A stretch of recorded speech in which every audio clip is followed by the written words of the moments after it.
Bueno, y ya está por ahí. Le vamos a confesar a la gente además la intimidad, tuvo la paciencia de aguantarnos mientras nos asediaba el fuego por todos lados y la teníamos ahí en espera la semana pasada, teníamos ganas de charlar con ella. Está en Brasil y tenemos el gusto de compartir con ella este ratito aquí en Tenemos Otro Plan. Julia Expósito es doctora en Ciencias Sociales de la UBA, máster en Estudios Culturales de la Universidad Nacional de Rosario, licenciada en Ciencias Políticas también de esa universidad, investigadora del CONICET, docente de la Cátedra de Análisis Político y del Centro de Investigaciones Feministas y Estudios de Género, la Facultad de Ciencia Política y Relaciones Internacionales de Rosario, posgrado en CONICET y autora del libro Feminismos Revolucionarios y del libro El Marxismo Inquieto.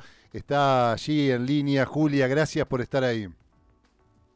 Hola Fede, hola a todos, ¿cómo están? Bueno, nada, un gusto poder estar acá y no estuve esperando, estuve acompañando porque fue tremendo lo que está pasando en Córdoba y les cuento de paso que estoy acá en Brasil y está pasando lo mismo. Estoy en Claro. el nordeste brasilero, en territorio potiguar y las quemas de las tierras de los pueblos originarios de acá están siendo en este momento parecido a lo que está sucediendo en Córdoba respecto a los ingenios de la caña de azúcar, ¿no? Como un clásico de la historia brasilera que se repite y no para Sí. de prender fuego el territorio nativo, como Bueno, se llama y acá. no es algo que exceda la posibilidad de reflexionar. Siempre decimos, este programa intenta salir de las coyunturas cotidianas, de la noticia del día para reflexionar sobre nuestro tiempo, pero también algunas coyunturas son como mucho más estructurales. Por ejemplo, esto, ¿no? Lo que está sucediendo que nos remite a nuestro pasado más colonial y a un revival colonial muy fuerte, muy explícito. Ayer hablaba con gente de Bolivia. Bolivia acaba de perder en este año 5 millones de hectáreas en incendio. El impacto nosotros es mucho mayor por la vulnerabilidad que tienen las sierras, ¿no? Y porque llegó a las casas, pero 5 millones de hectáreas en Bolivia, la gente empieza a movilizarse y genera un estado de shock fuertísimo. Y a lo mejor por ahí no está mal que arranquemos. En realidad tenemos ganas de hablar de la realidad argentina, de la realidad global. El título es Los feminismos y estas derechas radicalizadas. Propusiste también extremas derechas. Me parece que derechas radicalizadas tenía algo, o radicales, tenía algo, una potencia también para pensar en qué tiempo estamos y los impactos sobre nuestra subjetividad, sobre cómo, lo que más nos interesa es ver eso, ¿no? Cómo salimos de esto, porque, bueno, analizar que estamos asediados, la verdad que está de más. Bueno, ¿qué sentís? Primero empecemos por eso, me parece que no está mal. Después nos metemos con el feminismo, con la realidad argentina, con lo que pasó ayer, también movilizaciones en realidad en relación a la educación. Pero, ¿qué te hace sentir esto de los incendios, este acoso que estamos viviendo, ese estado de shock permanente en términos de la subjetividad también de los sudamericanos? Creo que nada, te escuchaba antes de arrancar hablando de esta realidad que es puro vértice, ¿no? Como que no hay algo circular que nos permita estar cómodos ahí, ¿no? Como siempre estamos contra algo. Soy de Rosario también, entonces digo, los humedales nos los han prendido fuego también, entonces hay algo del fuego que nos persigue, me parece, ¿no? Como, ¿qué hacemos con el fuego? Hay como una pregunta súper de la coyuntura, pero también, digo, la relacionaste a algo que me parece importante a lo que queríamos traer en debate hoy, que era, vos dijiste, bueno, hay algo de la historia colonial que se repite, ¿no? Mm. Y me parece que la pregunta feminista respecto a cómo leer la coyuntura es una pregunta por la continuidad de esa colonialidad.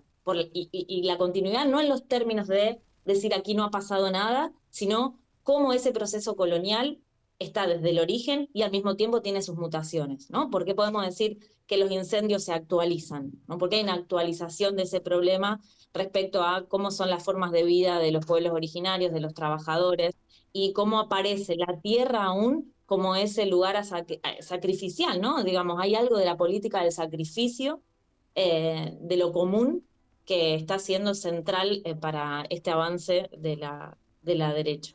Y ahí trajiste otro problema que me parece interesante, que es cómo nombrarla, ¿no? Porque en el nombrar está en cómo caracterizarla. Y hay un debate respecto a si estamos frente a un proceso semifascista, fascista de nuevo tipo, distinto a lo que fueron los fascismos históricos. ¿Por qué hablar de radicalidad de derechas o de ultraderecha? ¿Cuál es la relación entre libertarianismo y conservadurismo que aparece en estas derechas? Digamos, me parece que son todas puntas abiertas, pero que sí dan cuenta de que estamos frente a una avanzada de una vanguardia de derecha, podríamos decir, ¿no? Hay un movimiento vanguardista de la derecha a nivel internacional del que Milei está siendo parte, que va de avanzada, ¿no? Respecto a lo que fueron los movimientos de resistencia de los últimos tiempos. Por ejemplo, en América Latina, los pueblos originarios y los feminismos.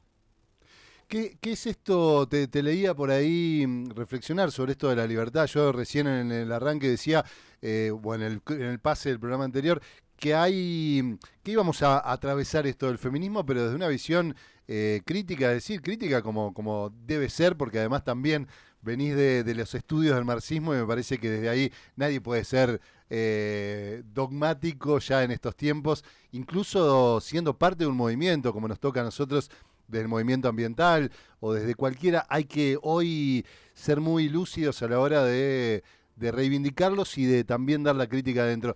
Pero vos hablabas de la libertad y del conflicto que se abrió en relación al término de la libertad, al concepto de la libertad, al ejercicio de la libertad, incluso dentro del movimiento feminista, a partir de algunas expresiones que fueron dando también, o frases que fueron conformando el movimiento. Me gustaría que cuentes sobre esto porque me parece que ahí hay un núcleo de algo que no terminamos de sacarle la ficha, ¿no? ¿A qué es esto de la libertad y por qué pegó? Creo que, bueno, son un montón de cosas que confluyen ahí, digamos.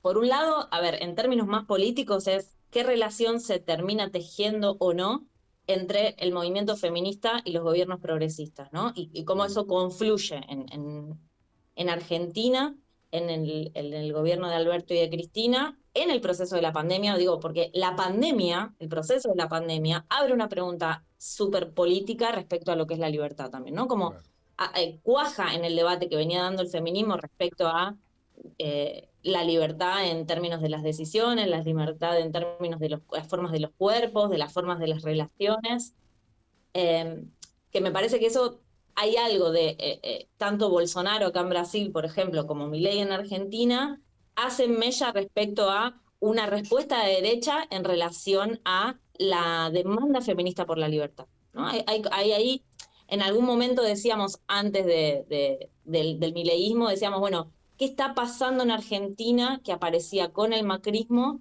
determinado discurso de un feminismo neoliberal, ¿no? Digo, pensemos al G20 mujeres también, pero a los Penato hablando de una manera muy emocionante cuando fue la ley del aborto en la Argentina. Entonces, sí me parece que el debate respecto a la libertad y una crítica que se hizo, vos hablabas de las teorías críticas, ¿no? Una crítica que se hizo dentro del propio movimiento feminista era cuidado con las reivindicaciones muy pegadas a una libertad en términos liberales. Porque, digo, eso lleva al debate de qué democracias, ¿no? ¿Qué democracia estamos pensando y por qué democracia está totalmente atada a, a este concepto de la libertad en términos liberales y nos nubla poder pensar una democracia más allá del libertarianismo, más allá de lo liberal, ¿no? De los términos liberales de la Mm. democracia. Y pensar una democracia que pueda pensar la relación entre libertad e igualdad, ¿no? Me parece que ahí hay un punto interesante que abrieron también los debates feministas,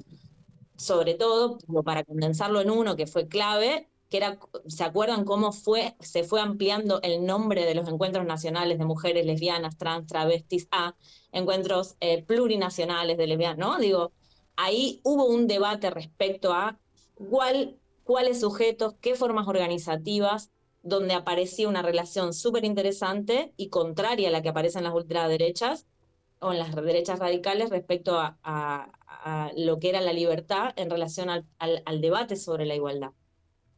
Mm. Me tiraste lo de la pandemia ahí y me parece que no lo podemos dejar pasar, porque si queremos Uh -huh. caracterizar este tiempo, entender, nosotros bromeamos un poco en broma, un poco en serio, que el origen de este programa, después de muchos años de programa, en mi caso, periodístico diario, fue esta frase que aparecía cada vez más en la sociedad y sobre todo en las organizaciones sociales de está loco, están locos, esto es una locura. Y eso nos daba el pie a que no había categorías para entenderlo, ¿no? Porque algo se ve como loco cuando uno no puede comprenderlo, cuando no, no termina de entender de por dónde viene la cosa. Y me parece que había que ofrecer algunas herramientas. La pandemia particularmente nos dislocó, ¿no? Como que nos pasó por arriba. Parecía que quisimos todos cerrar la brecha, nos olvidamos, pero la verdad es que no pasó, o por lo menos quedó. ¿Qué pasó subjetivamente? ¿Qué crees que dio pie, además de esto que ya anunciabas, dentro de estas extrema derecha o de que se haya radicalizado, ¿no? O incluso dentro de los movimientos populares, ¿por qué quedaron impotentes? Claro, recién cuando te escuchaba decir está loco, ¿no? Todo este discurso que se dijo respecto a Milei, no podía no pensar en lo que se nos dice todo el tiempo a las feministas, ¿no? Que somos las locas, que somos, Claro. ¿no? Como todo ese lugar de... bueno, y hay algo en la figura, cuando a las feministas se las tilda de locas, de aquellas que están subvirtiendo el orden. Mm. Y me parece que hubo algo en la pandemia de que el progresismo quedó muy pegado al orden, ¿no?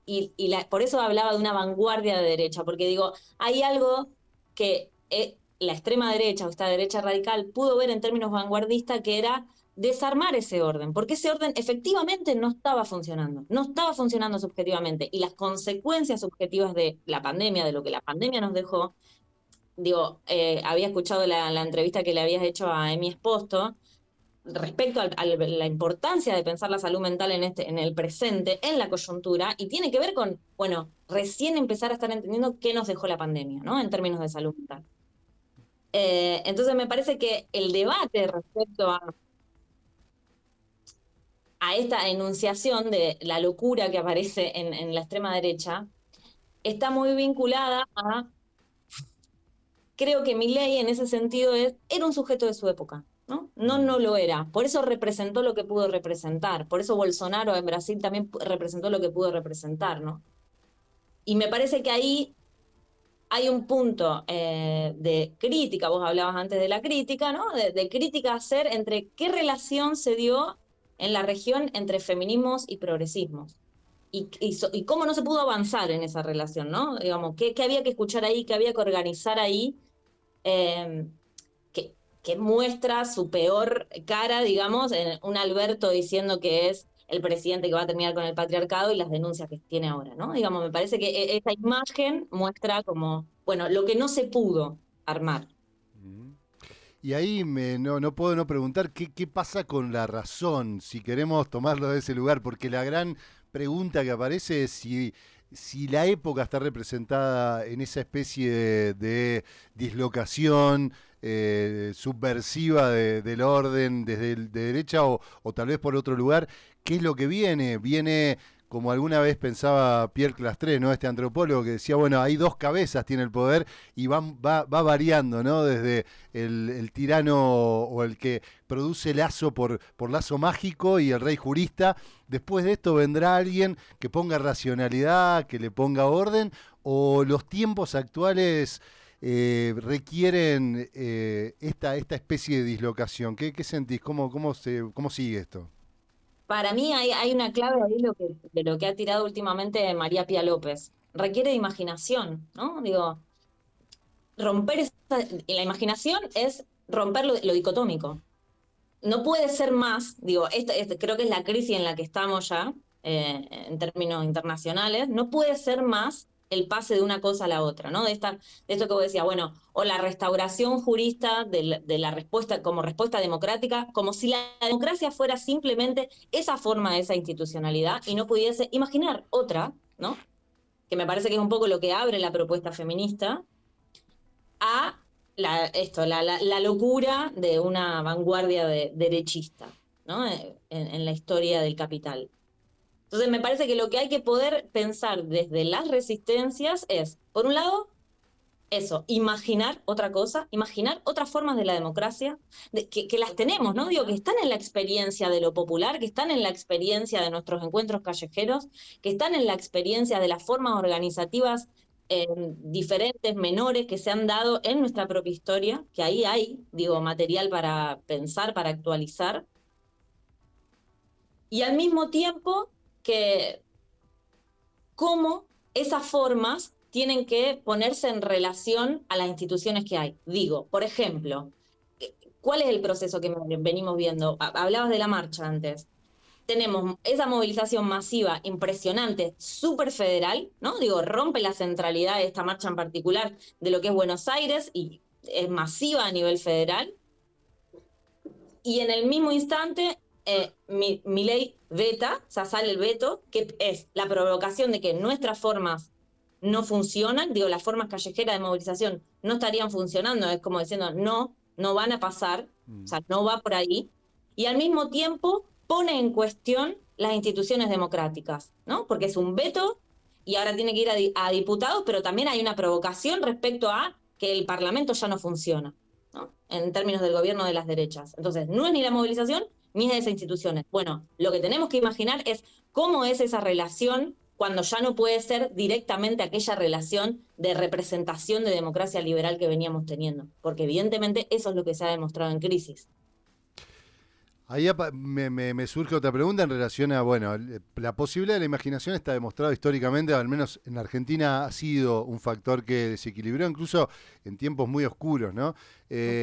Pero bueno, acá conversábamos con dos compañeros, con los autores de Implosión también sobre este tema, con Nacho y con Leandro, pero también, recién lo nombraba Salemi, sobre el impacto y el efecto de la precarización de la vida, ¿no? Porque una gran pregunta acá en nuestros pueblos, en nuestras comunidades, donde el impacto de la situación económica, pero también después de un incendio, el impacto de la precarización ecológica en la cual quedamos. La pregunta es, ¿hay posibilidad de esa explosión? ¿Hay posibilidad de esa rebeldía?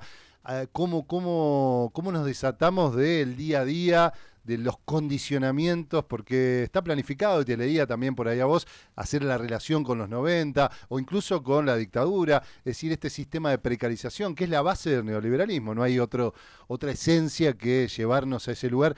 ¿Cómo sentís que se reacciona, que se sale? Obviamente aparece la imaginación, pero ¿cómo se sale del condicionamiento ¿no? Creo que ese es el tema central, ¿no? Digamos, hay algo que abrieron los debates feministas respecto a, no, digo, a ver, algo que se ha popularizado mucho como el debate respecto a los cuidados. En los términos de los debates más teórico-críticos de los feminismos, eso aparece en relación a un debate de la reproducción social, ¿no? ¿Cómo reproducimos nuestra vida socialmente? No nuestra vida individual, sino socialmente cómo se reproduce la vida. La respuesta de la contemporaneidad y de la coyuntura en particular sería eso, precariamente, ¿no? Digo, hay una precariedad de las formas de vínculos, de las formas de relacionarnos con la tierra, con el medio ambiente, nosotros como naturaleza, digamos, ¿no? En la vida misma puesta en ese proceso de precariedad. Explotado ese proceso, ¿no? Digo, a través de deuda, a través de malestar en la forma de relacionarnos, de todo, ¿no? Digo, de qué comida comemos, de qué tierra habitamos, cómo se paga el alquiler, está puesto en ese lugar, en el centro, el debate de la reproducción social. Y acá hay algo interesante que aparece en el gobierno de Milei, que es la reformulación de todos esos lugares, ¿no? Porque es atacar a las jubilaciones, atacar a las universidades, reforma laboral. Digo, pensando como ese gran esquema. Y las formas de la precariedad la podemos ver en un punto central, que vos decís, ¿cómo salir de ahí? Y es muy difícil, digo, si la forma de salario y la forma de remuneración que tenemos es la capacidad misma que tenemos de subsistir en este sistema, ¿no? Digamos, lo que entra es con lo que podemos alimentarnos, abrigarnos, caminar, relacionarnos, estudiar, ¿no? Digo, no está garantizada y la reforma va en esos términos, en no que nuestros ingresos no garanticen más nuestra subsistencia y en todo caso que nuestra subsistencia se garantice vía deuda. Eso genera que la forma de la precariedad es medio insalible, ¿no? Si se puede decir esa palabra, pero es insalible, o sea, quedamos atrapados, esto que vos decías antes, puro vértice, chocamos, no podemos pensar ahí otra cosa. Sin embargo, en las formas, y lo han visto, seguramente tenés miles de ejemplos ahora con el proceso del fuego ahí, Sí. y los tengo acá yo también Se me con estaban ocurriendo, sí, justo. Bueno, digo, las formas en las que organizamos, garantizamos ese problema que parece insalible, ¿no? Como atrapante totalmente, genera formas novedosas de cooperación que no pensábamos, ¿no? Digo, sobre eso hay que generar unidad y organización y dirigencia, digo, porque también hay una pregunta para mí importante, y acá podemos discutir políticamente, pero digo, ¿dónde está la dirigencia? ¿Cómo se organiza eso, digamos? Porque después es cierto que hay gente que quiere vivir, ¿no? Y no quiere estar todo el tiempo en la situación de excepción que requiere un fuego, por ejemplo, ¿no? Digo, pensándolo la vida como ese momento del fuego. Y me parece que son varias aristas, ¿no? Respecto a lo que aparece en términos de imaginación ahí. Sí. Una cosa es la cooperación que se organiza, pero otra cosa es cómo eso se sostiene en el tiempo, ¿no? Digo, y ahí voy a una pregunta muy marxista, en los términos de, bueno, ¿cómo vamos a pensar las formas organizativas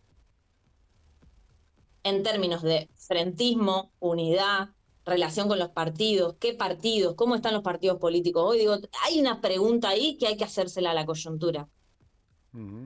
Bueno, preguntas sin duda urgentes, pero además vitales para muchos de nosotros, al menos que lo hacemos. Yo pensaba en estos días que nos tocó esto del fuego y claramente apareció un fenómeno que es esa comunidad organizada, porque las brigadas venían organizándose desde el 2020 a partir de los incendios que fueron desbordando a las instituciones y la comunidad tuvo que salir a parar el fuego del monte porque cambió la modalidad en que el Estado encara el fuego, que es salvar vidas y bienes, y que hay una visión sobre la naturaleza que comparte nuestra identidad serrana, que salió a defenderse.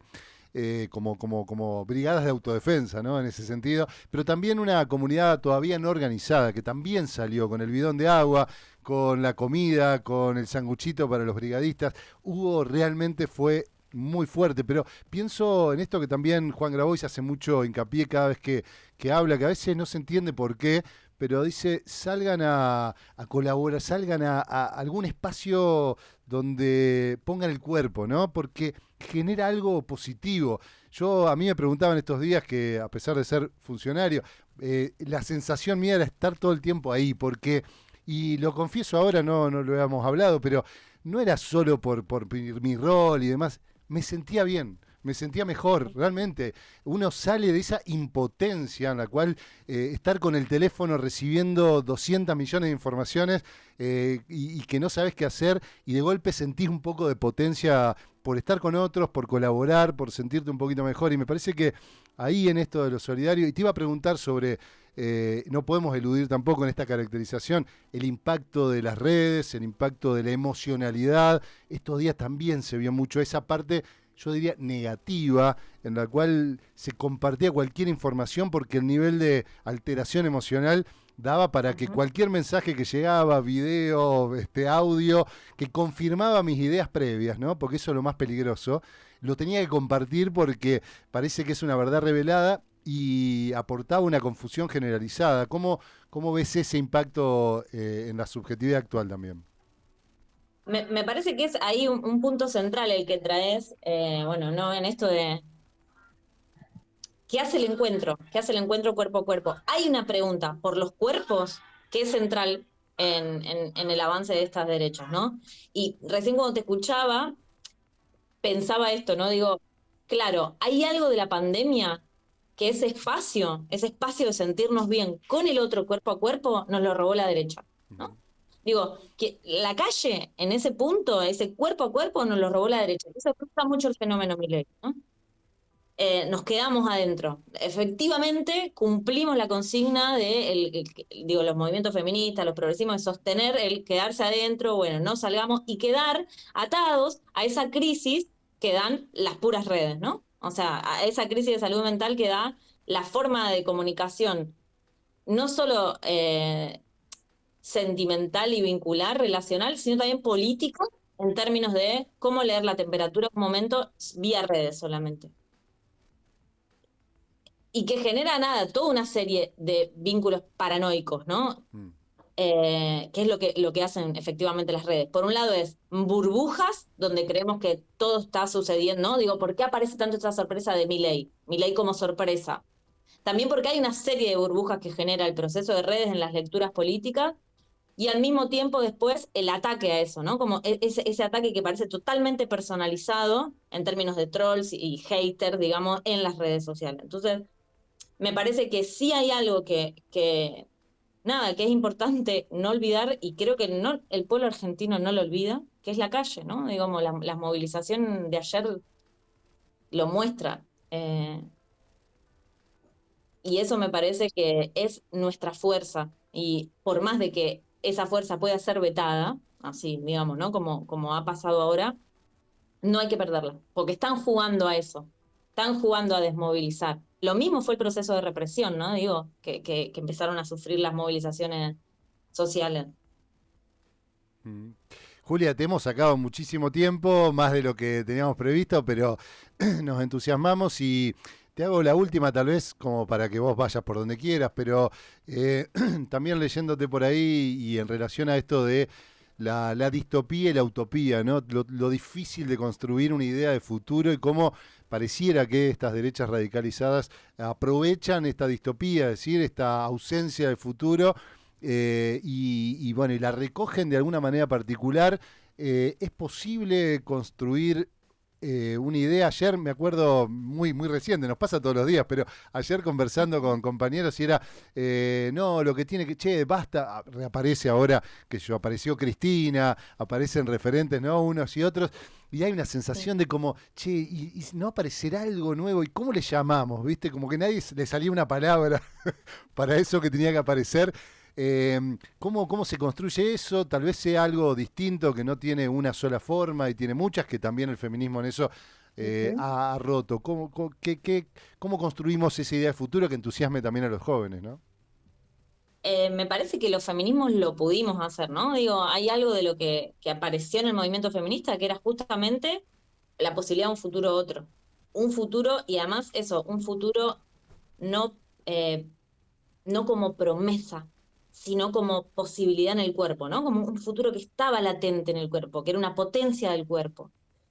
Eh, y creo que al revés, digamos, que veníamos de un proceso diciendo, ¿no? No se puede pensar, es más fácil pensar el fin del mundo que el fin del capitalismo, ¿no? En ese lugar donde el futuro estaba que parecía como clausurado y la vida clausuraba, ¿no? La forma de vida de este capitalismo clausuraba esa promesa de futuro. Sin embargo, creo que las derechas, estas derechas de las que estamos hablando y nos preocupan tanto, por el contrario, pudieron reponer una idea de futuro. Y de ahí, ¿no? Digo, esto que vos preguntás por los jóvenes, ¿por qué aparece la figura de la juventud, determinada juventud, vinculada a estas derechas? Me parece que, a diferencia de un momento anterior del neoliberalismo, quizá algo de lo novedoso de este momento neoliberal es que sí ha hecho una imagen de futuro, y una imagen como respuesta, ¿no? Digo, como respuesta a la imagen que presentaron los movimientos radicales como los feministas, por ejemplo. Creo que ahí hay una hermosa pregunta que abre Butler en el último, Judith Butler en su último texto, digo, para que investiguemos y sigamos pensando, que es ¿quién le teme al género? ¿Cómo? Y esa pregunta de quién le teme al género es una pregunta por el futuro, incluso, ¿no? Digo, esa pregunta por el presente que aparece, ¿quién le teme al género? Es una pregunta por cómo configurar el futuro. Y ahí me parece que se abren toda una serie de puntas importantes para pensar cómo organizarnos. Amén, ¿no? Como eso. Julia, desde Brasil ha tenido esta generosidad de charlar con Tenemos Otro Plan, con una radio de muchas voces. Te agradecemos un montón, seguro que alguna vez te volvemos a molestar un ratito, para seguir charlando. Un gustazo. Nos vemos. Un abrazo grande.